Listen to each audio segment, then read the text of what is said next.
Bom dia, pessoal, eu me chamo Tâmara, sou membro da Igreja de Jesus Cristo dos Santos dos Últimos Dias. Gostaria de falar a vocês nesta ocasião sobre o sacerdócio. O que é o sacerdócio? O sacerdócio é o poder e a autoridade de Deus dado aos homens dignos nesta terra, para que possam trabalhar em seu nome. Então aqui tem algumas diretrizes de como esses homens recebem esse sacerdócio. Primeiro, eles precisam tornar-se membros da igreja através do batismo. E após o batismo, esse sacerdócio ele é conferido por imposição das mãos, como acontecia na antiguidade. A Bíblia nos fala que os servos autorizados do Senhor ele colocavam as mãos sobre a cabeça das pessoas para receberem o sacerdócio e também para abençoá-las.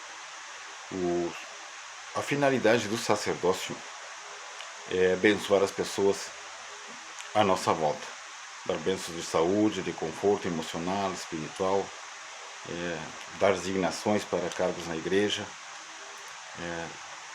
fazer as ordenanças do sacerdócio. O batismo é uma ordenança, o sacramento é uma ordenança, o casamento para a eternidade é uma ordenança.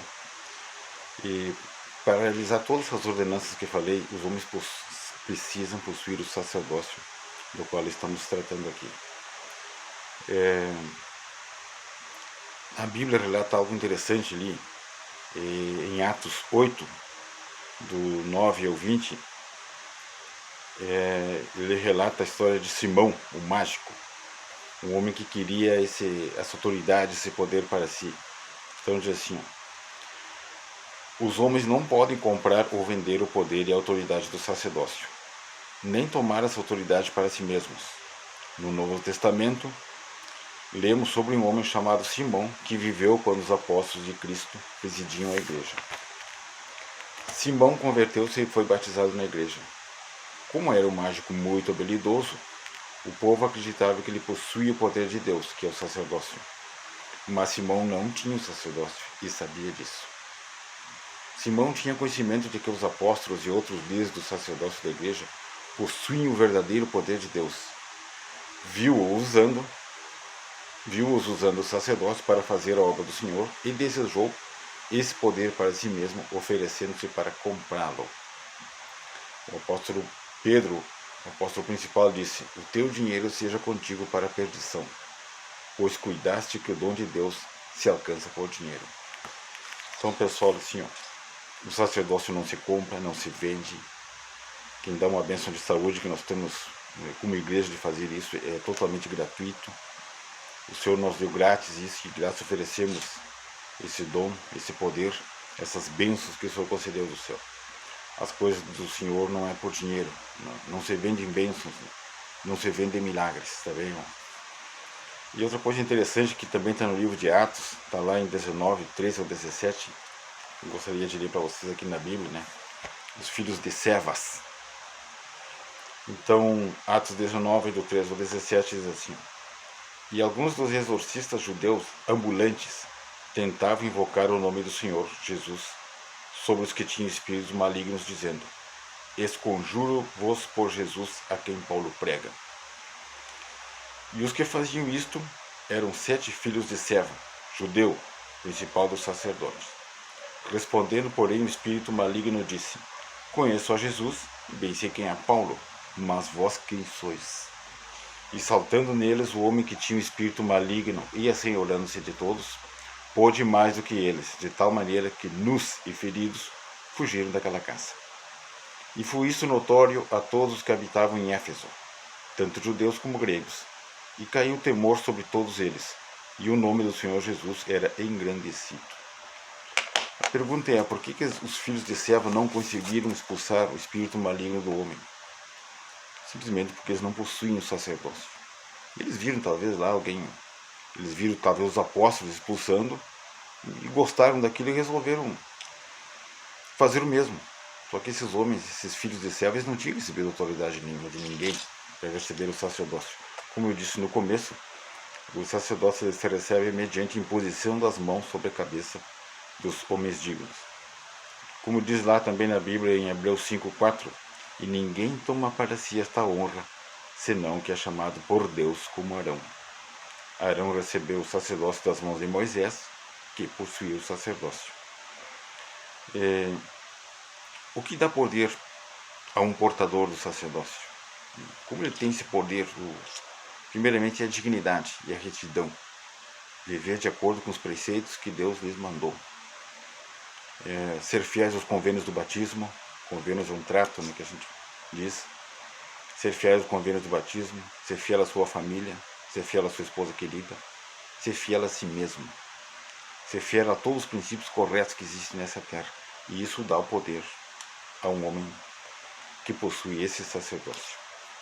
E gostaria de ler uma citação aqui sobre o fiel portador do sacerdócio.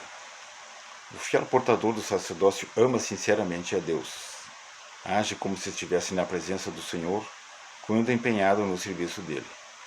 É sempre honesto no trato com o próximo, e seu falar é digno e apropriado. Anda confiante e seguro com o Senhor, sentindo-se confortável em seu papel de abençoar seus semelhantes e conduzi-los a um modo de vida melhor. É um estudioso das Escrituras e sabe ensinar as palavras de vida aos outros. Ele é o anjo, mestre, instrumento e representante do Senhor, em todos os lugares e em todos os momentos. Quero deixar bem claro aqui que o fiel portador do sacerdócio não é um homem perfeito. É um homem que comete erros, que tem suas contas para pagar, e se enche de tristeza como todos os outros homens, passa por seus amargores da vida, mas ele tem que ser digno.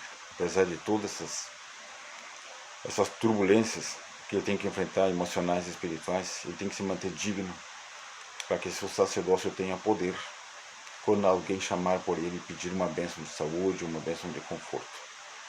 E digo a vocês que nunca foi tão necessário como agora os homens serem dignos de usar esse sacerdócio. Testifico que o poder de Deus está na terra e ele se chama o sacerdócio. Existem homens dignos, homens que se esforçam para guardar os mandamentos do Senhor. Esses homens têm o poder. Esses homens estão na terra. A Igreja de Jesus Cristo dos Santos dos Últimos Dias, ela é dirigida e presidida por homens que possuem esse sacerdócio. O sacerdócio nunca foi tão útil como nesses dias trabalhosos em que estamos passando. Ele serve para abençoar nossa família, o nosso lar, o nosso trabalho, as pessoas com quem convivemos, a sua igreja. E nesses dias turbulentos, como eu disse, ele nunca foi tão necessário como agora. E de mensagem final, quero dizer a vocês que o Senhor vive, o Senhor Jesus Cristo vive. E sejamos mansos e sábios nas decisões que temos que tomar no dia a dia, como um todo, como família. E a igreja como um todo, neste último fim de semana, juntamente com as outras igrejas, oramos e jejuamos para que o Senhor Deus retire da terra essa praga que assola o nosso planeta. Que possamos futuramente voltar na rotina normal. E que nós, como portadores do sacerdócio, eu sendo um deles, né, possamos ser úteis àquelas pessoas, aqueles homens que ainda não possuem esse sacerdócio. E quero finalizar dizendo que o convite mais importante para os que não são membros se filiarem à igreja, da minha parte, é o exemplo de um membro da igreja. O exemplo grita. Nós falamos, a nossa boca ela apenas fala, né? Mas o nosso exemplo ele fala muito mais alto do que as palavras. E quero deixar isso para vocês, esta mensagem de otimismo, que não há motivo de desespero nenhum. Deus está no comando. Isso eu lhes garanto pelo sacerdócio que possuo, pelo pouco conhecimento que eu tenho dele, e isso me dá paz e tranquilidade para transmitir essa mensagem a vocês. Que o Senhor os abençoe. Tá bem? Então, um abraço a todos e vamos avante.